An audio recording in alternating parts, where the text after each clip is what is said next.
Bukas na ngayong flight natin pabalik ng United Arab Emirates. Kaya ngayon samahan niyo muna kami ng pamangkin ko na si Mayang. Pupunta nga kami ngayon ng sementeryo para magpaalam sa nanay ko. Kung bago ka pa nga lang dito sa page natin or kung napadaan ka lang, ito nga pala si Rome. Samahan niyo nga kami ngayon papuntang sementeryo. At habang bino-voice over nga natin yung vlog na to, katabi ka natin si Mayang. Gusto niya ulit ma-experience mag-voice over. Hello guys, samahan nga kami ng tito ko ngayon. Sinamahan ko nga siya papunta ng sementeryo. Dahil nga... Dahil nga bukas babalik na siya ng abroad. Dahil nga bukas babalik na siya sa abroad. Diri, dahil nga bukas babalik na siya ng abroad. Dahil nga bukas babalik na siya ng abroad. At nangirang lang muna kami kay tatay ng motor.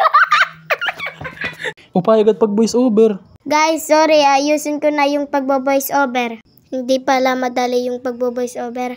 Ang hirap pala. Talagang gagana yung utak mo. Sa mga oras na nga yan, nandito na nga kami sa Tibak. Iban! Ano ka? Wala mo ka pa! Iring! Iban!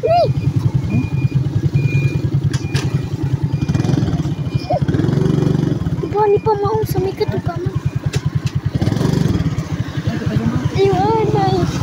Tinulungan ko na nga si Mayang mag-voice over ng vlog na to para mas mapabilis. Buti na nga lang kasama natin ngayon si Mayang. May taga-video tayo. Fast forward na nga tayo. Nandito na nga tayo ngayon sa sementeryo.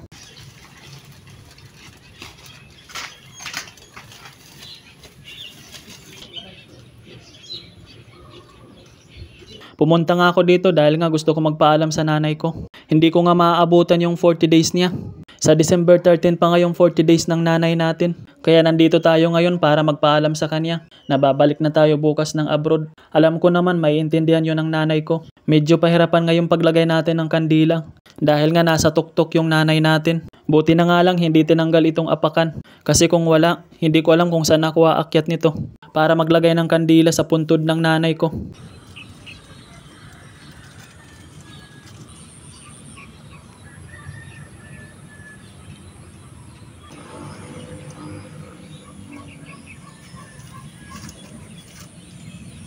At pagkababa nga natin, nilagyan ko na rin ng kandila yung lola natin at saka yung tito ko dito.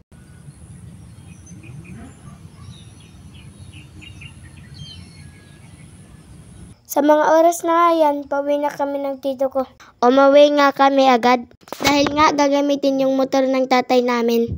Hanggang dito lang muna yung vlog namin ng tito ko. Maraming salamat sa inyo sa panonood ng vlog ng tito ko.